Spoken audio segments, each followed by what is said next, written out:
Hello, Year 9.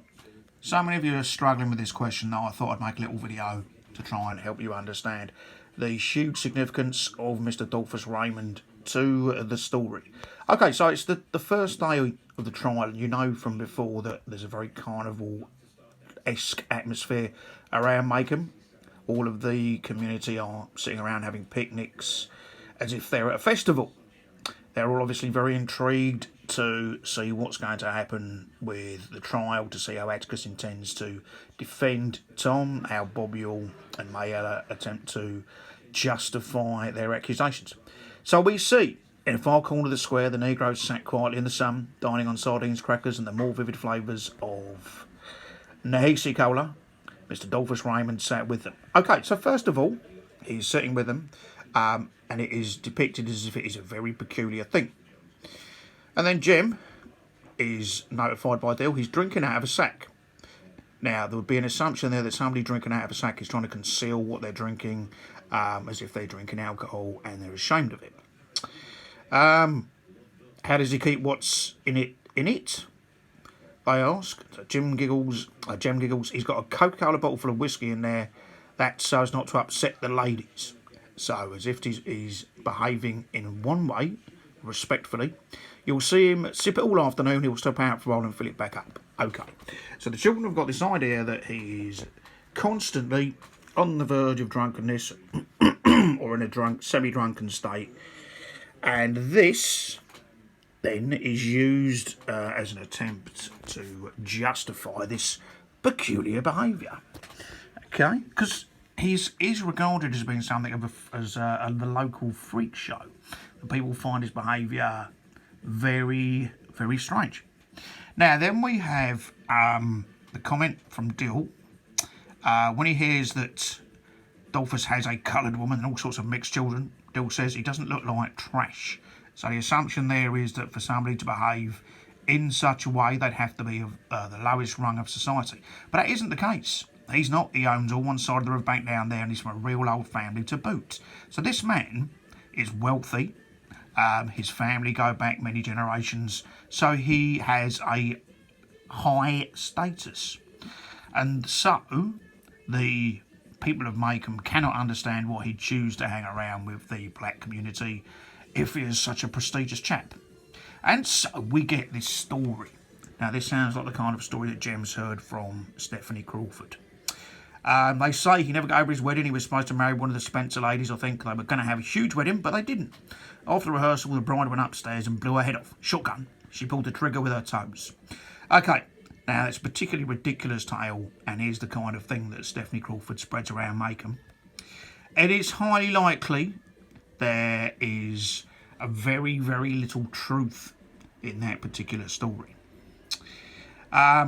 So Jem, as we can see below, makes the point that he's been sort of drunk ever since. So how do we explain the behaviour of a man who chooses to spend his time with members of the black community? Well, we convey the idea that he's had some terrible tragedy, he's not thinking right, and he's constantly drunk.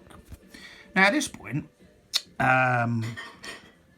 Scout asks Jem, what's a mixed child?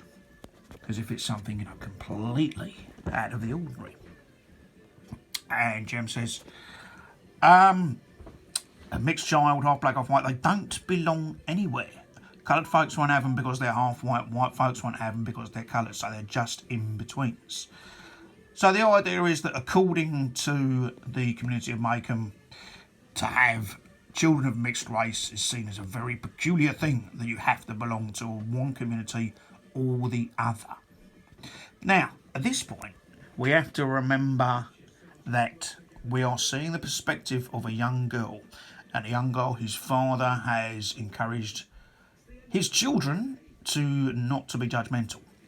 So, Scout, and this is also the voice of the adult Scout narrator, says a small boy clutching a Negro woman's hand walked towards us. He looked all Negro to me. He was rich chocolate with flaring nostrils and beautiful teeth. Sometimes he would skip happily, and the Negro woman tugged his hand to make him stop.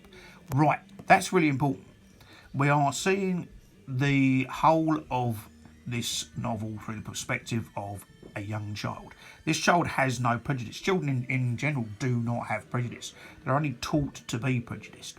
The depiction of the child, rich chocolate, beautiful teeth, skip happily, they are lovely images which convey, a beautiful child. Because from Scout's perspective, that's what the child is, a beautiful child. No more and no less. So we can see that in the eyes of the children, Scout in particular, children are children, irrespective of whether they're mixed or not. Now, there's a great point raised by the very innocent Scout when they start to talk about the children being a mixed race. He's half Raymond, all right, but how can you tell? I asked. I told you, Scout, you just have to know who they are. And she says, well, how do you know we ain't Negroes? So, Jem's response is Uncle Jack, Atticus's brother, says we really don't know. He says as far as he can trace back the Finches, we ain't, but all he knows we might have come straight out of Ethiopia during the Old Testament. So if we came back to the Old Testament, it's too long ago to matter. So in other words, they could quite easily have antecedents, ancestors from the black community. But the point here that's being made is it really, really should not matter. Except, that's what I thought, said Jem, but around here, once you have a drop of Negro blood, that makes you all black.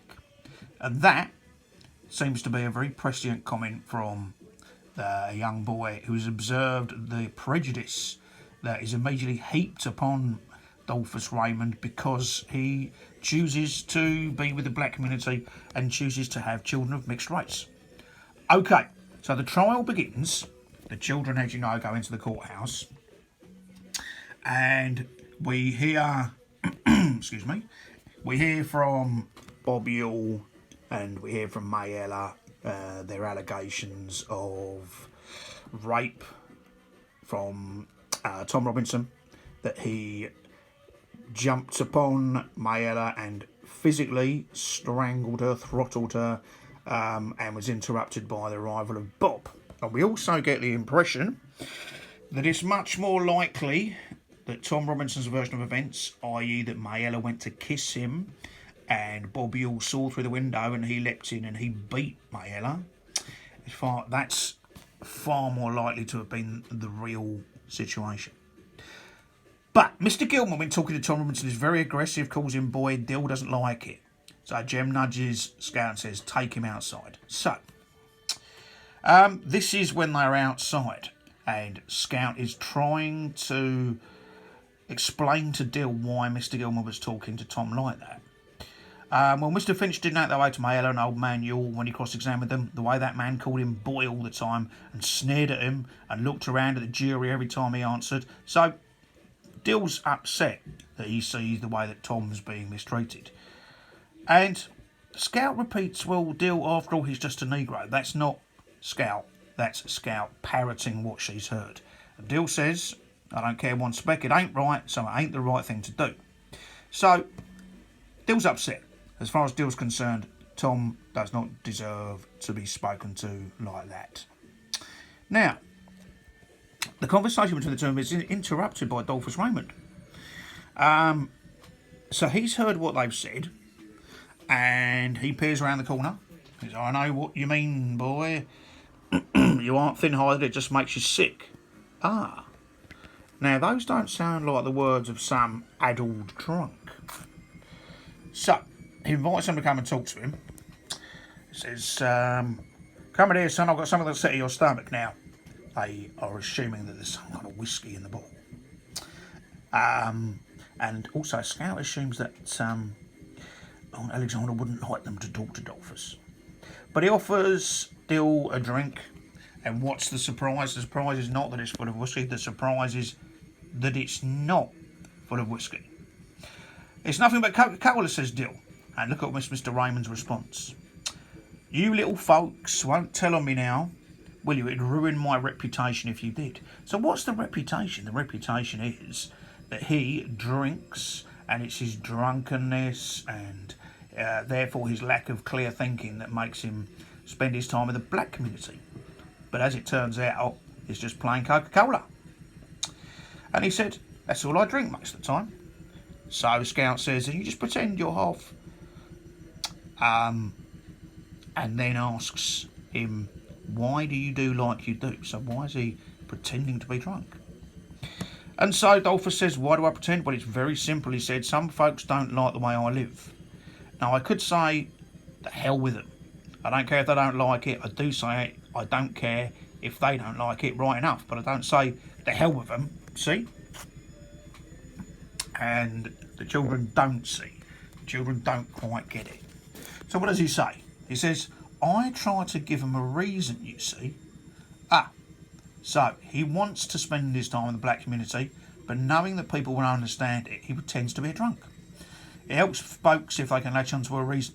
When I come to town, which is seldom, in other words, he doesn't come to town very often, but I wonder why not. I wonder why he doesn't want to spend time with a lot of the people in Macomb. Could it be because they're extremely prejudiced? If I weave a little and drink out of this sack, in other words, if I pretend to be drunk, folks can say, Dolphus Raymond's in the clutches of whiskey, that's why he won't change his ways. He can't help himself, that's why he lives the way he does. So, it's quite clear that this is an act. It's an act to allow the racist perceptions of Macomb to be justified through a man who's clearly drunk all the time. Now, Dolphus carries on to say, it ain't honest, but it's mighty helpful to folks. Secretly, Miss Finch, I'm not much of a drinker, but you see, they could never understand that I live like I do, because that's the way I want to live. So, how does Dolphus justify his behaviour? Well, to himself, he doesn't, because this is how he wants to be. Within the black community, he doesn't see the prejudice, he doesn't see the unpleasantness that he sees in the white community. But as most people in Macomb won't understand it, he's giving them something to explain it. Okay. But then, Scout wonders why it is that she has been entrusted with this big secret. Just get the glare to go away. And he says to her, because you're children and you can understand. And, oops, I've deleted a line there, never mind. Things said to they can understand it, but also what we have to remember is the fact that they are children, therefore innocent, but they are Atticus's children and their friend. And he mentions Dill crying, and why is Dill crying? Because he's crying about the simple hell people give other people without even thinking. Cry about the hell white people give coloured folk without even stopping to think that they're people too. So as if to say, he understands Dill's tears, because Dill's tears are because of the injustice Dill sees in the courtroom in front of him. And then we hear Scout say, Atticus says cheating a coloured man is 10 times worse than cheating a white man. Says it's the worst thing you can do. And Mr. Raymond says, you don't know that your pa's not a run-of-the-mill man. It'll take a few years for that to sink in. So Dolphus is essentially saying, your father clearly is a man of values, morals, and a lack of prejudice, and you probably don't quite understand that quite yet, but you will eventually. And so Dolphus is positioned during the trial as an example of how things could be. You know, he is the man who is not prejudiced. He is the man who wants to spend his time with the black community because he doesn't see the hypocrisy and the prejudice that he sees within the white community. He chooses to tell the children because they're children, because they have that sense of innocence, but also because he knows they are children with a firm sense of morality, and he is comfortable sharing his secret with them. Perhaps they won't understand everything right now, but as time goes on, as Scout in particular gets older, she will probably look back. I believe wants her to think she'll look back on this moment as being a key moment in her understanding people's behaviour.